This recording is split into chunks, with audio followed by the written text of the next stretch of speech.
അതുപോലെ നടക്കുന്ന കാര്യമാണ്. നടക്കും. നമ്മൾ ഒരു ഇച്ഛാശക്തിയുള്ള ഗവൺമെന്റ് സാധിക്കും. കാരണം ഈ അബ്കാരി നയം ഒന്ന് പരിഷ്കരിച്ചു കഴിഞ്ഞാൽ, ഒരു വ്യത്യാസം വരുത്തിയാല് നമ്മുടെ കൃഷിഭൂമിയിൽ തന്നെ നമുക്കൊരു 10 വനയോ അല്ലെങ്കിൽ 25 വനയോ 50 വനയോ വിശദമായിട്ടൊന്ന് പറഞ്ഞു പറയാം. കുള്ളൻ വെറൈറ്റി ഉണ്ടാക്കിയെടുക്കണം. കുള്ളം തെങ്ങെന്ന് പറഞ്ഞാലേ അതെ, ഉണ്ടാക്കിയെടുക്കാമല്ലോ. ടിഷ്യൂ കൾച്ചർ മെത്തേഡ് വേറെ അപാകതയുണ്ട്, ഇരുന്ന് കടയണ്ടേ? അല്ല, അതിന് മെഷീനറി ഉണ്ടല്ലോ. ഇപ്പം മുഴുവൻ ഒരു എഞ്ചിനീയറിംഗ് കോളേജിലോട്ട് പിള്ളേർ പറഞ്ഞ ഐഡിയ കൊടുത്താലേ അവര് ഇത് പനകോളി ഒരുക്കാനുള്ള സാധനം, വൈബ്രേറ്റ് ചെയ്യാനുള്ള സാധനം കണ്ടുപിടിച്ചു. ബാറ്ററി ഉണ്ട്, ബാറ്ററി കൊണ്ട് സാധനം ചെത്തിയെടുക്കാം. ബാറ്ററി വെച്ചിട്ട് കത്തി കൊണ്ട് ചെത്തിയെടുക്കാം. അപ്പൊ ഒരു പുതിയ സാധ്യതയാണ് പറയുന്നത്. കയറാൻ പേടിക്കേണ്ട കാര്യമില്ല. അത് നമ്മൾ എത്തിയിരിക്കുന്ന കോട്ടയം ജില്ലയിലെ പള്ളിക്കത്തോട് എന്ന സ്ഥലത്ത് ആനിക്കാടിന് സമീപം പിറ്റത്താങ്കൽ ചാക്കോച്ചൻ എന്ന കർഷകന്റെ അടുത്താണ്. ചാക്കോൻ ചേട്ടാ, പാരമ്പര്യമായിട്ട് പിതാപിതാക്കന്മാരുടെ കാലഘട്ടം തൊട്ട് ഒരു കാർഷിക കുടുംബമാണല്ലോ. തീർച്ചയായിട്ടും. അപ്പൊ ഇന്ന് കർഷകർ നേരിടുന്ന പ്രതിസന്ധിയെ ഒന്ന് വിലയിരുത്തി ഒന്ന് പറയാമോ? കർഷകര് നേരിടുന്ന പ്രധാന പ്രശ്നം തൊഴിലാളി ക്ഷാമം. ഒന്ന്, ഏത് കാർഷിക വിള കൃഷി ചെയ്യാണെങ്കിലും പണിക്കാർ വേണമല്ലോ. പണിക്കാർ ദുർലഭമാണ്, കിട്ടാനില്ല. കിട്ടുന്നതിന് ഭയങ്കര റേറ്റുമാണ്. പക്ഷെ ആ റേറ്റിൽ നമ്മൾ ലേബേഴ്സിനെ വെച്ച് പണിയിപ്പിച്ചാല് നമുക്ക് അതിന്റെ ലാഭകരമാണ് അല്ല. 1 ഏക്കർ ചെയ്താലും 10 ഏക്കർ ചെയ്താലും ലാഭകരമല്ല. അപ്പോൾ നമ്മൾ സ്വാഭാവികമായിട്ട് അതിൽ നിന്ന് പിന്തിരിയാൻ നമുക്കൊരു ടെൻഡൻസി ഉണ്ടാവും. അതാണ് ഇപ്പോൾ വന്നിരിക്കുന്ന ഏറ്റവും വലിയ പ്രതിസന്ധി. ഇന്ന് ഇത് പ്രതിസന്ധി നേരിട്ട് അന്യം നിന്ന് പോകാൻ തുടങ്ങിക്കൊണ്ടിരിക്കുക. അപ്പൊ ഇതിൽ നിന്ന് കർഷകർക്ക് ഒരു ആശ്വാസകരമായി എന്തെങ്കിലും ഒരു ഉണർവ് നൽകാനുള്ള ഒരു ആശയം വല്ലതും ഉണ്ടോ? ഒരു നൂതന സംവിധാനം ചെയ്യണമെങ്കിൽ ഗവൺമെന്റ് സപ്പോർട്ട് ഉണ്ടാവും. ഒന്നാമത് ഗവൺമെന്റ് സപ്പോർട്ട് എന്ന് പറഞ്ഞാൽ ലേബർ നമുക്ക് ചീപ്പായിട്ട് കിട്ടത്തില്ല. പിന്നെ നമുക്ക് ഫാം ടൂറിസം പ്രോത്സാഹിപ്പിക്കുക. കാർഷിക മേഖലയിൽ തന്നെ ടൂറിസം കൂടെ കൊണ്ടുവരിക, പ്രൊജക്ട് ചെയ്ത് കൊണ്ടുവരിക. അത് ഫാം ടൂറിസത്തിനൊക്കെ നല്ല പ്രസക്തിയുള്ളത് എന്റെ വിശ്വാസം. കാരണം പലയിടത്തും കർണാടകത്തിലും മറ്റും നമുക്ക് തെളിയിച്ചിട്ടുണ്ട്.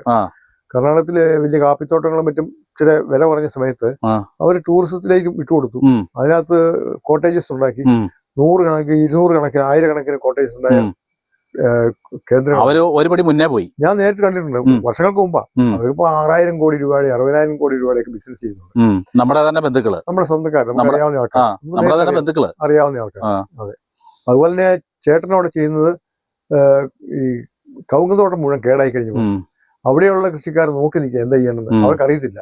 മരുന്നടിക്കാൻ ആൾക്കാരെ കിട്ടത്തില്ല. അങ്ങനെ കവുങ്ങ് മുഴുവൻ നശിപ്പിച്ചിട്ട്. ചേട്ടന് നേരത്തെ എന്തെങ്കിലും ജോലി? ഡോക്ടറായിരുന്നു.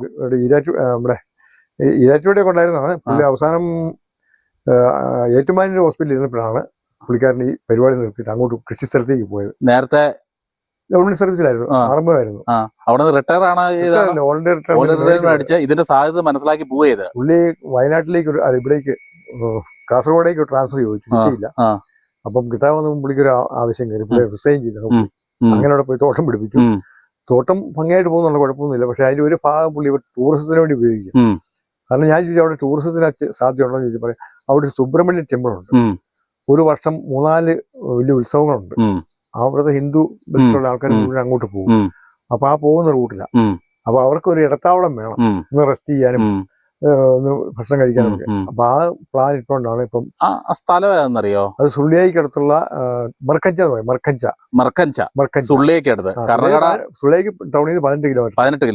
അമ്പലത്തിലേക്ക് പോകുന്ന വഴിയുടെ സൈഡിലാണ്.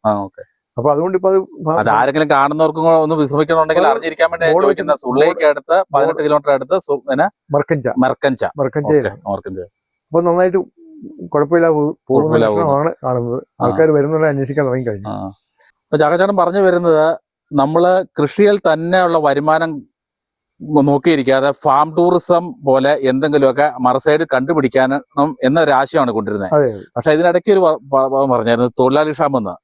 ഇന്ന് അവരും നമ്മളെ പോലെ തന്നെയാണ്. തൊഴിലാളികൾക്കും ചെലവുണ്ട്. ഒരു കാരണവശാലും അവരുടെ കൂലി കുറച്ചിട്ടുള്ള ഒരു സംവിധാനങ്ങളോ കാര്യങ്ങളോ നടപടി ഉണ്ടാകുകയില്ല. കാരണം അവർക്കും അവരുടേതായ ചെലവും കാര്യങ്ങളെല്ലാം ഉണ്ട്.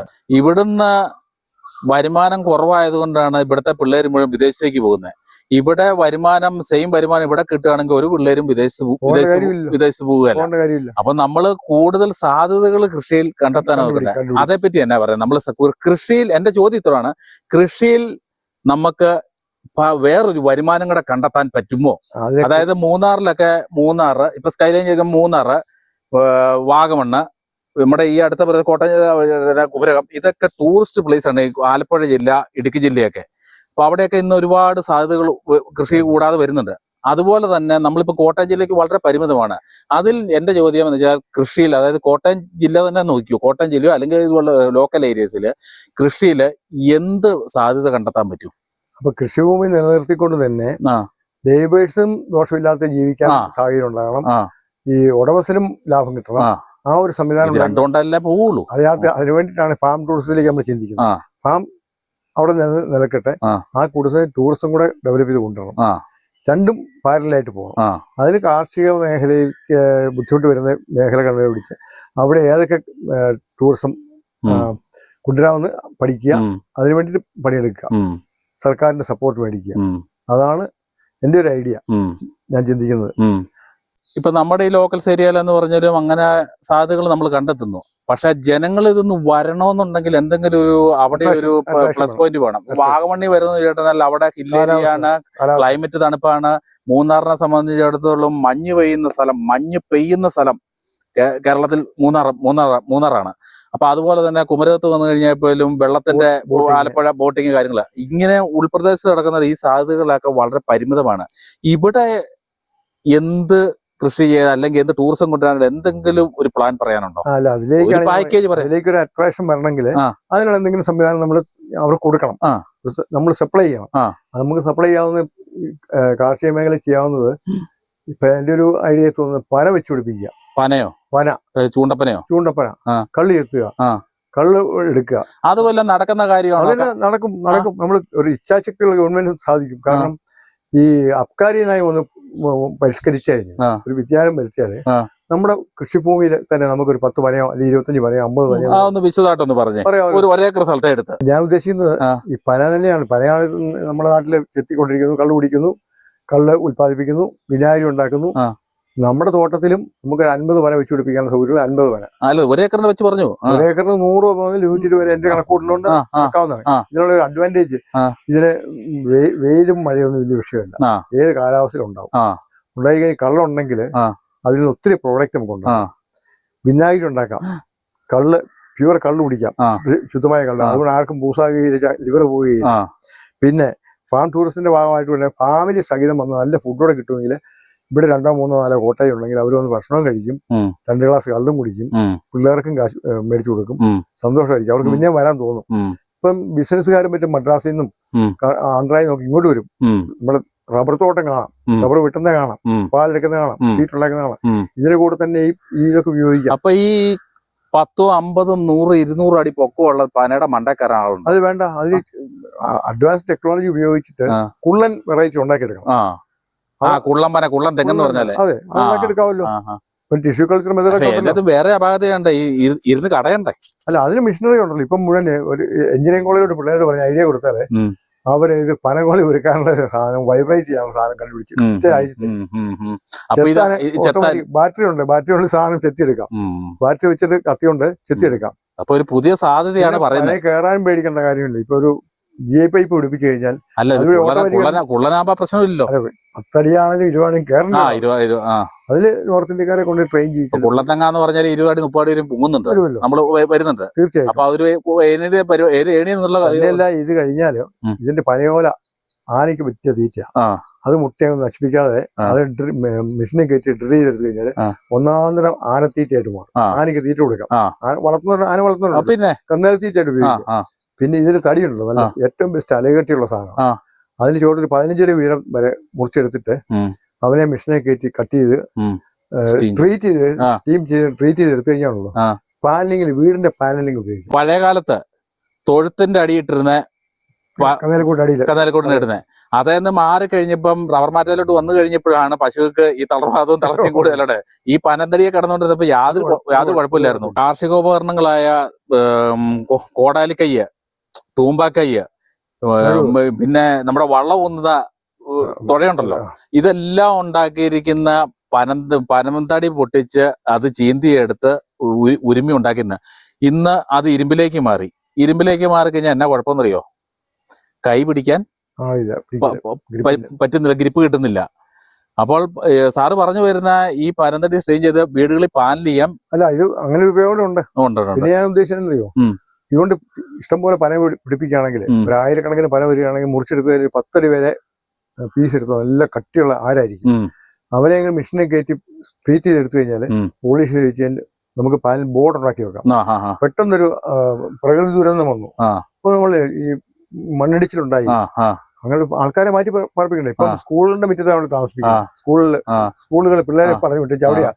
അത് മാറ്റിയിട്ട് ഇത് കുറച്ച് ഗവൺമെന്റ് സപ്പോർട്ടായിട്ടുണ്ടെങ്കിൽ അന്നേരം മിനിറ്റ് വെച്ച് ഉണ്ടാക്കി ഒരു കേടും വരില്ല. ഇത് പാലിൽ ബോർഡായിട്ട് വെക്കാം. ബാത്റൂമിനുള്ള ബോർഡ്, ബെഡ്റൂമിനുള്ള ബോർഡ്, കിച്ചണുള്ള ബോർഡ് ഉണ്ടായി കഴിഞ്ഞാൽ സുഖമായിട്ട് ഉണ്ടെങ്കിൽ മണിക്കൂർ വെച്ച് പിടിപ്പിക്കും. ഇതിനകത്ത് വേറൊരു സാധ്യതയുണ്ട്. സാധാ പനയാണെ പോലും ഒരു 2-3 ഏക്കർ സ്ഥലമുള്ളവൻ അവന്റെ ചുറ്റിനും വെക്കാൻ അയലോക്കക്കാരന് ശല്യമില്ല. കാരണം തേക്ക പ്ലാവ് ഇതെല്ലാം കൊണ്ടുപോയി വെക്കും, വേര് തടി ഇപ്പുറത്തായിരിക്കും അപ്പുറത്തായിരിക്കും കിടക്കാൻ. അങ്ങനെ ഒരു വിഷയങ്ങൾ ഇതുണ്ടാകും. ഇത് സ്ട്രൈറ്റ് ആയിട്ട് പോകുന്നു. ഒരു വരുമാന മാർഗവുമാണ്, അതിലുപരി അയലോക്കക്കാരന് ശല്യമില്ലാതെ പോകുന്നുണ്ട്. അങ്ങനെയും ഒരു ഗുണം ഇതിനകത്തുണ്ട്. കാറ്റിനെ പ്രതിരോധിക്കും. പെട്ടെന്ന് പോകത്തില്ല. നല്ല വേര് പെട്ടെന്ന് പോകത്തില്ല. അങ്ങോട്ട് പെട്ടെന്ന് ശല്യം ഉണ്ടാകുക. ബോർഡറിൽ പന വെച്ചാൽ ഒരു അഡ്വാൻറ്റേജ്, എത്ര ശക്തിയായ കാറ്റ് വന്നാൽ പോലും വിൻ ബാരിയർ ആയിട്ടിരിക്കും. പിന്നെ പനയോലിക്ക് ഭയങ്കര ശക്തിയില്ല. അപ്പൊ അതുകൊണ്ട് കാറ്റിനെ തടഞ്ഞു നിർത്തും, ശക്തി കുറയ്ക്കും. അതുകൊണ്ടാണ് ഈ പണ്ട് കാലത്ത് കാരണവന്മാർ ഈ പുരയിടത്തിലൊക്കെ എല്ലാം പന വെച്ച് പിടിപ്പിച്ചത്. വെച്ചുപിടിപ്പിച്ചാൽ തന്നെ വീണ് കളയല്ല, അവിടെ നോടന്നു വെക്കും.